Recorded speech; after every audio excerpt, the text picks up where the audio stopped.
कैलाश साहब, ये भी मैं आपसे जानना चाहता हूँ, हमने अमूमन सत्यार्थी सरनेम सुना नहीं है, आपने सरनेम अपना छोड़ा, तो वो क्यों छोड़ा और उसकी वजह क्या थी, वो क्या जिद थी वो?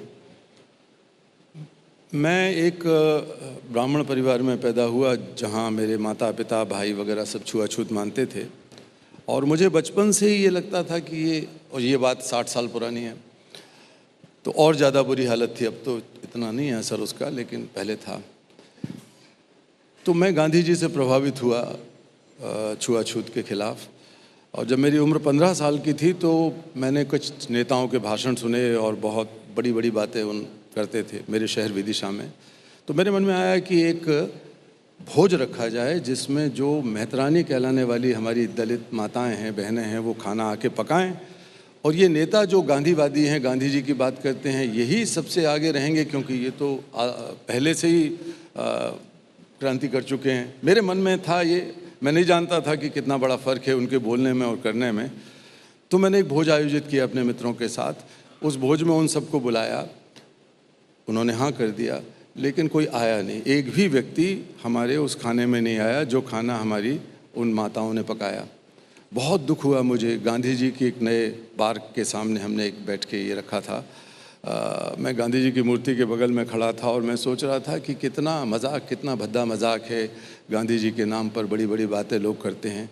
ये बात अब सोचिए कि 50 साल पुरानी है। तो बहुत दुख में रोने लगा मैं। तभी मेरे, और खिचड़ी बनी हुई रखी थी, बनाई हुई, तभी एक माँ ने, जिसको लोग अछूत समझते थे, मेरे पीठ पर हाथ रख के कहा, बेटा तू क्यों रोकता है, तूने तो जो कर दिया वो हम सोच भी नहीं सकते, किसी ने किया नहीं, ये सब बातें करते हैं लोग, खाना खा बेटा। तो मैंने खाना उठा के खाया।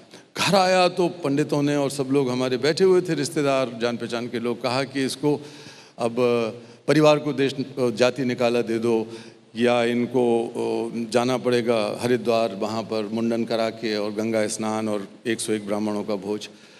तो मैं और फ्यूरियस हो उठा, मुझे बहुत और गुस्सा आ गया। मैंने कहा मैं ये नहीं करूँगा, चाहे घर छोड़ दूँ। तो अंत में फैसला हुआ कि इस लड़के को एक अलग कमरा दे दो और ये अछूत की तरह रहेगा। तो मैं कई वर्षों तक वहाँ रहा, एक कमरे में अलग से, और मेरी माँ रोती थी जब वो बाहर से मुझे अंदर खाना डालती थी या पानी भेजती थी। लेकिन मैंने भी बहुत कठोरता से अपने दिल को मजबूत किया, और तब मैंने सोचा कि ये मुझे जाति से क्या निकालेंगे, मैं ही अपने जीवन से ये जाति पाति सांप्रदायिकता का ये सब छुआछूत जीवन भर के लिए निकाल देता हूँ। और उसकी सरल शुरुआत थी कि मैं अपना नाम बदल के और उपनाम रख लूँ नया।